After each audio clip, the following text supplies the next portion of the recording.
Emotions as energy motion. Jill Mara. Follow your higher emotions. Amaria Mara, author of the channeled book Keys to Soul Evolution, a gateway to the next dimension, is a telepathic conduit for trans-dimensional beings. Amaria has dedicated her life to sharing her ability to bring messages of spiritual growth to humanity. Though she used her given name of Jill when she published the Simeon book, she is now going by her soul name, Amaria. Amaria connected with Simeon, the evolutionary collective of seventh dimensions life beings, during a meditative exercise to meet her spiritual guides in September 2005.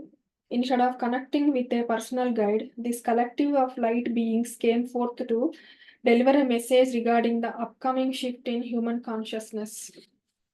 Amaria soon began verbally channeling answers to questions from friends and family about life, the universe, and reality. Eventually, she sat down at her computer to type information as it came from Simeon. The first time she did this, Amaria automatically received and typed several pages and a list of topics which she later discovered were the introduction and chapter titles of a book. A few experts from the book Keys to Soul Evolution, a gateway to the next dimension. E for energy. Your emotions hold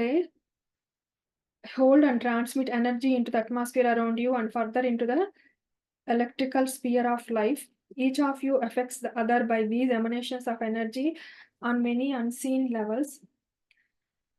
Emotions, for they are a release valve and indicators as to the health and well-being or lack thereof in your energy system. This applies to each individual and to the population as a whole, as your collective emotions amount to powerful fields of conductivity and can create actions and events that occur throughout the population. This can occur in a family, community, and on up to nations and on a planetary level. Finer emotions. Finer emotions will feel bright, refreshing, uplifting, and joyous. These emotions vibrate at a faster, lighter rate. There is more space between the vibrating molecules, and thus, these emotions feel light and free. They can spread quickly and effortlessly when you are open to letting the energy stream into your consciousness. It is important that you attune yourselves to the subtle of your emotions as they allow you to open to the energy grid and travel through it with ease and pleasure, and they will guide you much like signposts on a highway as to the direction you are headed in your present life and beyond. Emotions are your antenna. Your emotions are like your antenna. Your feelers in a conductive world. But not only are they your feelings to give you direction, they are also tools to drive you to the location you wish to be in. In other words, you can use them to create your experience in a dynamic and controlled manner. You can soar above the clouds with your emotions, or you can drive yourself into the mud. In the mud, there is more resistance as gain in the frequency is denser. In the clouds, you are as light as a feather and there is no resistance. Vibrate in your higher emotions. Everything comes more easily and freely when you are in the vibration of higher emotions. Emotions are like your antenna. Your emotions are like your antenna. Your feelings in a conductive world, but not only are they your feelers to give you direction, they're also tools to drive you to the location you wish to be in. In other words, you can use them to create your experience in a dynamic, controlled manner. You can soar above the clouds with your emotions, or you can drive yourself into the mud. In the mud, there is more resistance as again the frequency is denser. In the clouds, you are as light as feather and there is no resistance. Vibrate in your higher emotions. Everything comes more easily and freely when you are in the vibration of your higher emotions. They lead you to the path of least resistance in your energized universal playing field. Follow them and you will know which way to go on your path through the super highways of light. As you become more sensitive to your own vibration of emotion, you will also become more sensitive to the vibrations of others' emotions. Many of you will sense the frequency of emotion in places as well. It is therefore important to protect yourself against unwanted emotional frequency interference. Such intrusions can cause disorientation and misguidance. This is happening to you unconsciously all the time. As you become aware of what is happening, you can gain control over what affects you and how it is important that you be able to maintain a high vibration and not let the frequency be constantly depleted by other. This is a must. If you are to travel in higher realms of consciousness, you must be able to keep your vibrational integrity in this conductive roadway so that you do not divert into a ditch and find yourself creating something other than what you intended. Keys to Soul Evolution, A Gateway to the Next Dimension by Jill Mara. Power Generation Pyramids in Atlantis, John Peniel. John Peniel is the author of the best-selling books The Children of the Law of One and The Lost Teachings of Atlantis, born in the US. John Peniel began his training in the children's Tibetan monastery while still a teenager. There he learned, trained, and became spiritually enlightened. John is now the international head of the order and is still in the process of revealing the ancient teachings and has released the pertinent information from the fabled Hall of Records, buried between the Sphinx and Great Pyramid. John Peniel is a teacher from an ancient spiritual order called the Children of Law of One. A few experts from the book The Last Days of Atlantis. The sky was an ominous grey as I piloted my transship into atrocity. I could feel the storm approaching in my bones. I had already flown about three extra large grade A thunder horse. It was surely going to be another wave of the strange and severe weather anomalies that had plagued Atlantis in recent years, but a much different type of storm was also on its way, one that only some of us could see coming, and it was going to be more devastating than most people would have ever imagined, even in their worst nightmares. As I made my final approach to the temple of Terra, the great pyramid that the vast healing center was built around filled my view screen. I had to set my screen on wide angle just to see the entire temple complex. I sighed as I took it all in. It was an amazing sight to behold. Nearly 10 kilometers tall, it was the grandest of all Atlantean structures. The great shimmering white pyramid was surrounded by a sprawling network of translucent domes. The way the domes are artistically conjoined, the pyramid at its center created a beautiful mandala like effect when looking directly down on it from the air. It never failed to leave me stunned and impressed by its design alone, let alone the fact it was the most advanced healing center the world had ever known. I left Thoth's mad chamber and started through the maze of passages that led to the chamber of the fire in the middle. I would contemplate there for a while, and perhaps the immersion into the energy of the Earth Mother that was concentrated there would give me a clue as to what to do next. I intuitively understand what Toth was telling me, even though it wasn't what I wanted, it was what I needed. The chamber of the fire in the middle was a place of tremendous power of all kinds. It was one of the principal purposes of the temple's architecture and the thing that the design was named after pyramid. The design gathered and focused the various energies of the Earth Mother, the life force, the raw energy which powered our vehicles and buildings, and the consciousness and intelligence of the Earth Mother's very being. The chamber of the fire was also where the last stage of initiation took place. I entered the chamber, stopping at the fountain of eternal fire that burned at the threshold. I gathered a few buds of the sacred shin herb that lay in a container next to the fire. Blessing the shin with my life energy, I cast the birds into the fire, thanking the Earth Mother for her gift as it burned. The great energy vortex of the chamber began to outline itself as the smoke filled the air. Lying in the sarcophagus of initiation, I began assimilating the smoke and energy in the manner prescribed breath of fire. My body began to tingle after my last initiation. Thoth had given me the keys to body disengagement and vision reception. I decided to use the techniques now to aid in my guidance and guidance contemplation. I visualized my body encircled with a share of light, protecting it from invasion during my absence. Next, I shifted my center of awareness within my body, moving it slowly down from my head to my toes and back again. I repeated the technique until I was loosened. Finally, I disengaged. I was free from the body. What a wonderful feeling. I asked the guidance of the Great One instantly. I flew to a site I was familiar with. It was the solar geothermal power generation plant about 10 miles from my home. Suddenly, it erupted with an explosive force I had never even imagined could exist. It split the earth wide open.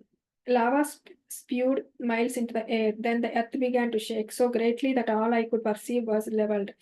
Then it happened far off in the horizon. I could see the land beginning to submerge. It continued until all the land in all directions vanished beneath the waves without a trace that it ever even existed. The vision ended abruptly, and I followed the silver cord back to my body. For many years now, there had been two entirely different types of power generation plants in Atlantis. This came to be as a result of disputes between the children of the Law of One and the sons of Belial. Originally, all we had were the same type of passive generation plants that the Brotherhood still uses. But that kind of plant doesn't generate as much power as the Belialian kind because the Belialians are energy ravenous and wasteful. They demanded greater amounts of energy to suit their extravagant lifestyles. The old style plant is harmonious with universal flows and had virtually no environmental impact. It was based on the pyramid shape. This shape, when properly aligned with the Earth Mother's electromagnetic field, focuses energy in the center of it. Placed in the center was an arc about the size of a travel trunk. This arc was insulated with layers of gold plating inside and outside, thus giving it the qualities of L energy capacitance. The arc would build up L energy from what was being focused on it, then release it in peak waves. The crystals at the top of the power generation pyramids would then change the frequency of the L energy, enabling it to be transmitted through the air. The energy was thus available to anyone who had a converter crystal on their home, business building, or transit. The converter crystal would change the frequency back to usable form of L energy, and presto, you have the power wherever you need it. But this form of generation power could only create limited amounts of power, and because of the nature of the peak wave releases from the arc, it was not smooth, continuous power. After conversion at home, for instance, it needed to be sent to a storage module, then drawn off from them in order to achieve a smooth, continuous flow of energy. The Belilean system had much higher output, the direct, smooth, continuous flow, but at cost of great disruption of the Earth Mother. And as opposed to the older pyramid plants, which are maintenance free, the Belilean plants were maintenance intensive, requiring both animators for manual labor and Belilean white collar workers for continuous monitoring and regulation. The system involved using a combination of solar laser power and star driven laser power at night and geothermal generation lasers powered by the sun bored deep into the earth mother's flesh and reaching the places of liquid fire, it would superheat coils full of thermal transmission liquid. The heat changed the liquid into a rapidly expanding gas, which was then used to turn huge energy generating turbines.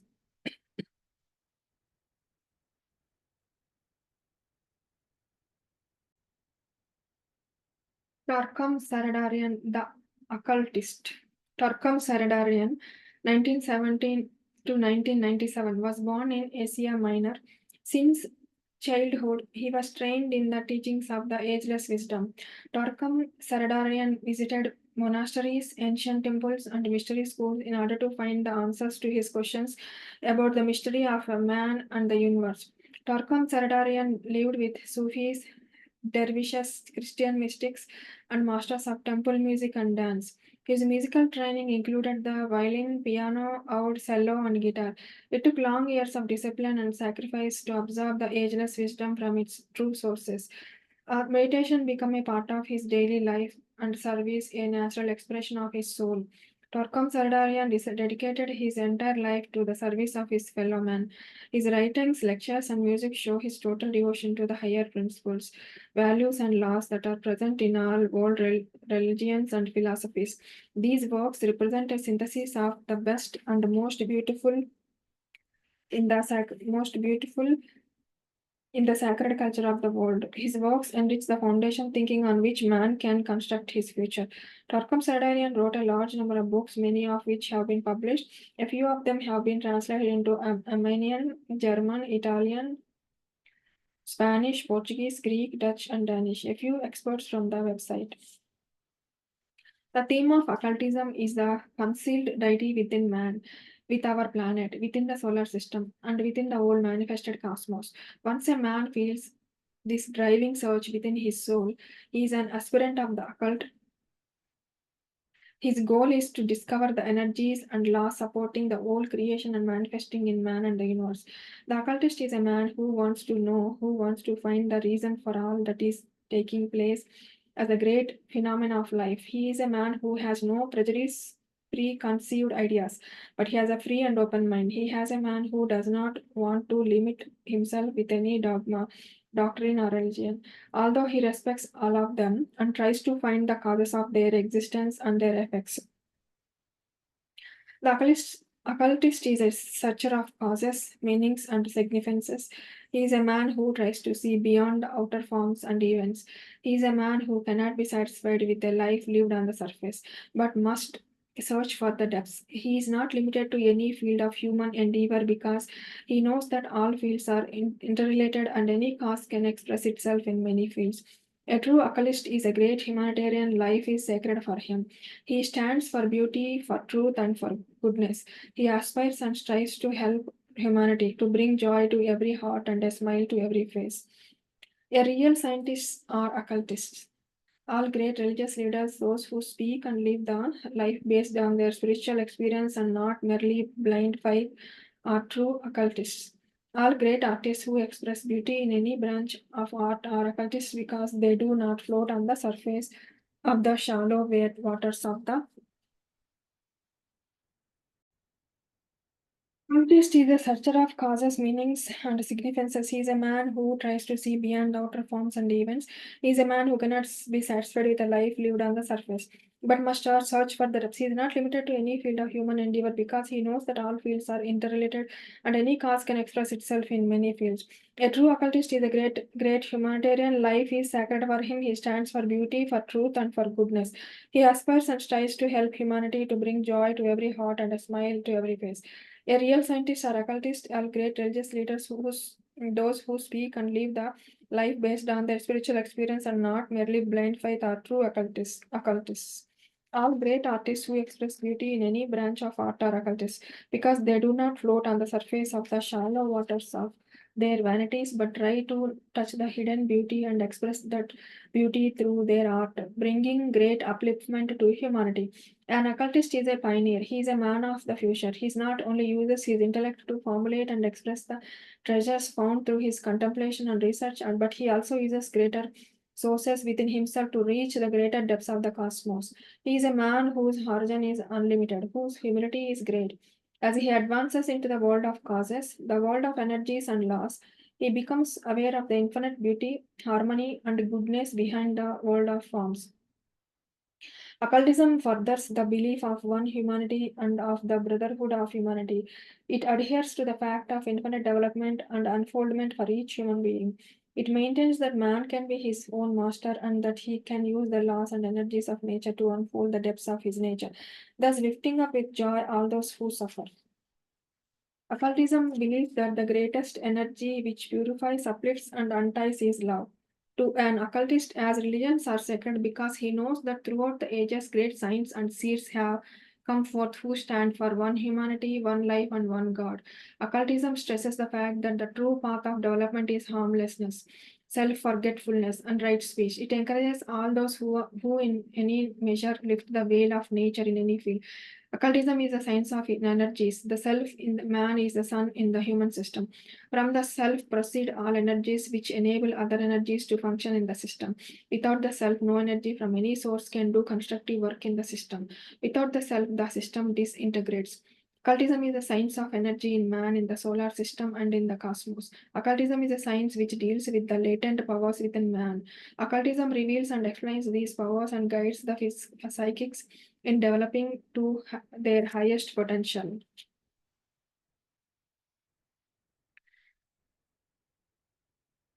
Diet for Healthy Children, Gilbert Childs and Sylvia Childs. Gilbert Childs attends the Steiner teacher training course at Michael Hall after war service. He later studied at universities. His his doctoral thesis being entitled Steiner Education as Historical in a City. After teaching at state and Steiner schools, he spent 20 years as a tutor in a further education college for severely physically disabled students. He is in retirement full-time author and keen gardener. His published works include Understand Your Temperament and The Journey Continues. Sylvia Childs, B.Ed, M.A., DIP, TCHG, Waikato, New Zealand, had 11 years of experience of teaching children of all ages. During this time, he became convinced of the viability of Steiner's education philosophy, and he great responsibility parents and teachers bear for their part in forming the destiny of the children entrusted to them. Sylvia Childs passed away in the year 1996. A few excerpts from the book, Your Reincarnating Child. The baby may soon proceed to having vegetable purees such as stewed spinach and red gold carrots. It is inappropriate to give meat broth or meat to a child at this young age, as meat connects mankind strongly to the earth forces and cuts human being off from the cosmic influences. The child at this age depends on these influences and is likely to become restless and nervous in later years. If meat is given at this period of development, ideally meat should not be included in the diet of healthy children of any age. But especially before the child has completed its first year, many children simply do not like meat and strongly resist being pressurized into eating it. And in such case, their preferences should be taken into consideration and be respected. In real terms, therefore, meat eaters are actually weaker in constitution than vegetarians. Although this may not appear to be the case at first sight, many people admit the meat weighs them down, and there is no doubt that vegetarians are often more physically active and mentally alert than omnivores. Rudolf Steiner, while not openly advocating vegetarianism, made the observation that meat eaters are certainly disadvantaged, stating that they go through life as it were with one arm tied behind their back. Fanaticism is always to be deplored, and militants of one persuasion or another exhibit an equal lack of balance. Adults should of course be free to choose their own diets. All fertilized eggs, whatever their origin, possesses the same intrinsic purpose, namely that of giving rise to procreation of the species, even if they have not been so fertilized. And this is the case with practically every egg offered for sale in food markets. The basic structure obtains they are not particularly suitable or desirable as food, regardless of what orthodox nutritionists maintain. Little known facts about eggs have been by Dr. Norbert Glass, which are interesting in every respect. Rudolf Steiner suggests that though eating eggs in the first years, people can lose that natural instinct that they should have in later years for what is the right kind of food for them. Steiner goes into explain that egg has not only its content of fairly concentrated protein, but also the living forces that have the power to form a chick. In the ordinary course of digestion, the specific individual quality inherent in every foodstuff has to be digested, and any food that is not broken down in the right way may cause damage. This breaking down of the concentrated protein and the living forces intended for the developing chick is asking too much of the child's digestion. Damage done may be evident in allergies such as nettle rash or asthma. In addition, owing to their sex hormone content, giving of too many eggs may give rise to premature onset of puberty and hence another undesirable form of growth acceleration. Next one, Carla L. Ruckert, Confederation material. Transition to fourth density. Carla L. Ruckert was born in 1943 in Lake Forest, Illinois. She had lived for most of her life in Kentucky. She received her BA in English literature from the University of Louisville and her MA and her MA in McCarthy in the year 1987. Carla Ruckert has been channeled since the year 1974. Her first book, Secrets of the UFO, written with Don Elkins, was published in the year 1976. Since then, she has also written a channeling handbook and a wanderer's handbook. Her published channeling works include A Law of One, books 1 through 5, also known as The Raw Material, and A Book of Days. Her writings and channeling transcripts can be found at llresearch.org. A few excerpts from her book, Living the Law of One, 101, The Choice. The confirmation sources suggest, like the major Western religions, that there is one infinite creator and that we are all these beloved children. However, those religions state that a person only lives for one lifetime. The confederation suggests that we reincarnate many times over thousands of years, building up our learning and our gifts in our soul stream, which is eternal. The Confederation sources describe a universe in which we on Earth are one of many races of humankind which dwell on many planets in the starry vastness of our galactic ocean. The Confederation suggests that we are in the third grade of seven grade school of cosmic learning and service, moving to a completion called an octave of creation, where the whole process begins again from the harvest of the old, like the phoenix rising from the ashes. Each octave contains seven densities or schools for learning and progression. Completing the grades of the school takes millions of years. The present grade, which the Confederation calls the density of choice, or third density, lasts about 76,000 years. We are in the last decade of this long period, heading rapidly toward a planet-wide harvest in the year 2012. The Confederation describes the normal processes of the consciousness leaving the physical body in its soul body after physical death and entering into a time of healing where the soul being, that is you, reviews the incarnation just past, forms a new plan for learning and service, and comes back into incarnation to pursue its goals once again. The soul body generally separates from the physical body at or near the time of physical death and moves on about its business without any break in its consciousness. Death is nothing to fear, according to the Confederation, but rather a time of liberation, healing, and renewal. We humans reincarnate within this present world many times, preparing for a harvesting or graduation from this density to the next, from the density of choice, third density to the density of love, or fourth density. The Confederation channelings say that fourth density is a heaven compared to this world. The veil is lifted and we can remember the whole sweep of our experiences, all the lifetimes and all the learning. Our options increase greatly so that we can go forward as disembodied spirits in order to teach within the inner planes or incarnate in the much improved body and seek further learning and service. We can become guardians of earths like this one. We can act as lighthouses. Fourth density is a most creative and free place compared to our earth world. We can start studying the waves of love and understanding as students in fourth density light bodies. We can also choose to come back to earth as fourth density wanderers or helpers of earth in order to help earth shift into fourth density love consciousness. The so-called indigo children in their various groupings are such entities.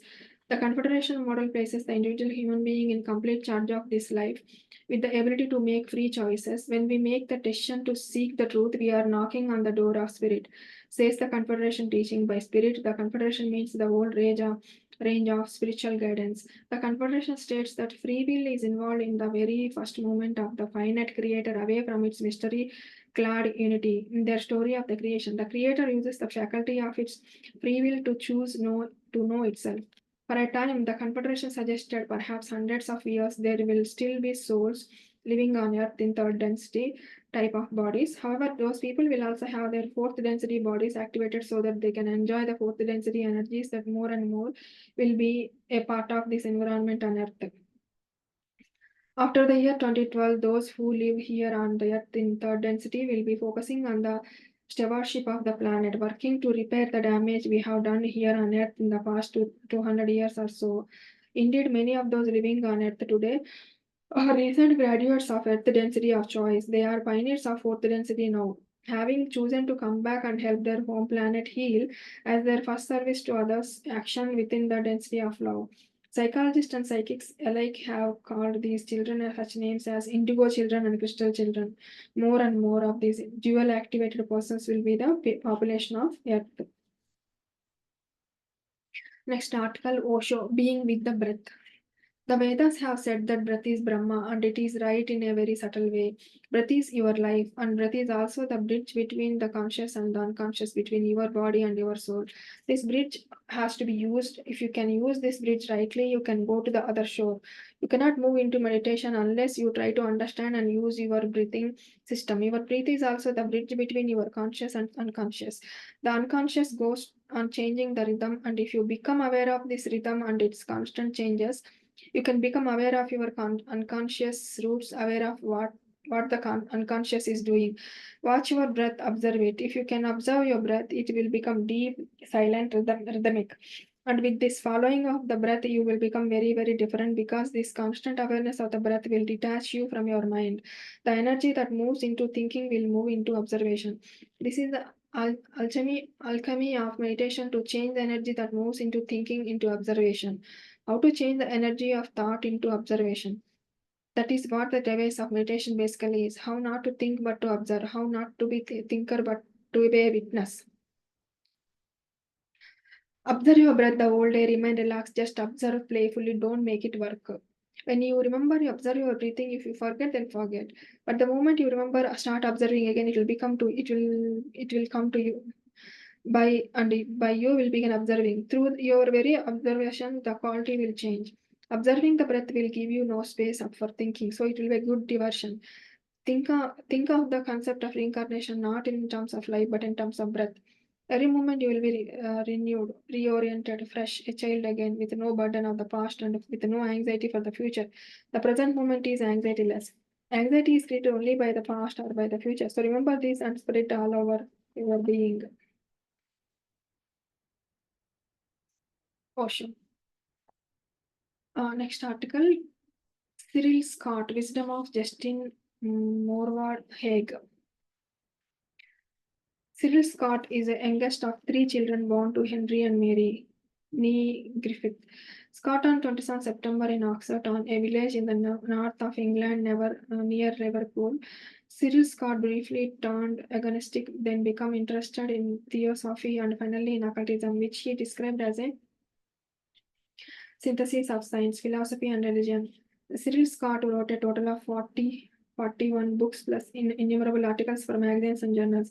His writings embraced a wide variety of subjects, including alternative medicine, ethics, philosophy, occultism, and music. In the year 1920, he wrote the first volume of an extremely popular trilogy simply titled The Initiate. The Initiate presents the unfolding teachings of his master, the fascinating and mysterious personality known as Justin Morward High.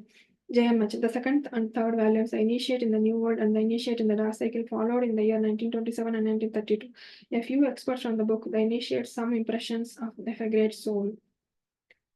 Why that you might as well try to own the moon as to try to own another human being. Every human soul belongs to itself and to itself only.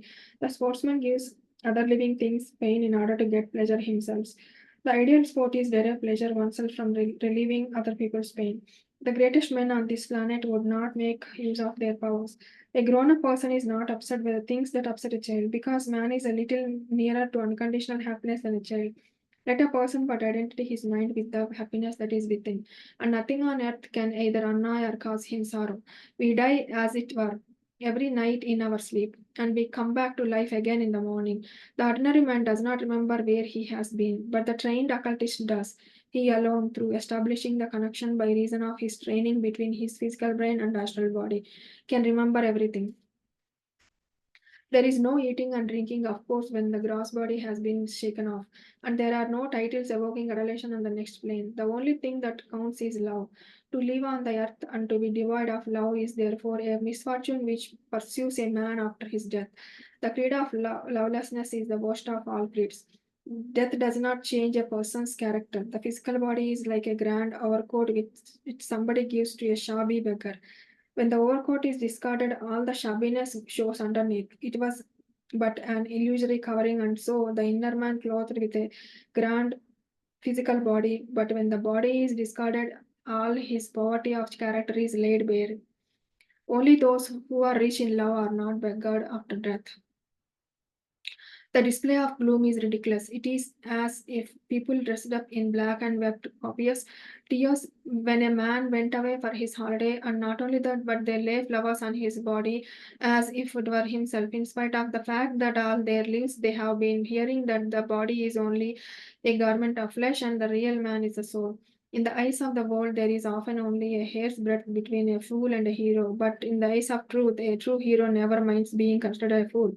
You see, the fool, because of his vanity, does not mind being thought a hero, but the hero, because of his lack of vanity, does not mind being thought a fool. The seat of nearly all trouble is the sense of possession or the feeling of mine and me. Love is a tie which links us together incarnation after incarnation, but only as that love is unselfish and noble can we reap happiness from it, and should it be otherwise, the link is rather a misfortune than a joy. Thank you, Masters.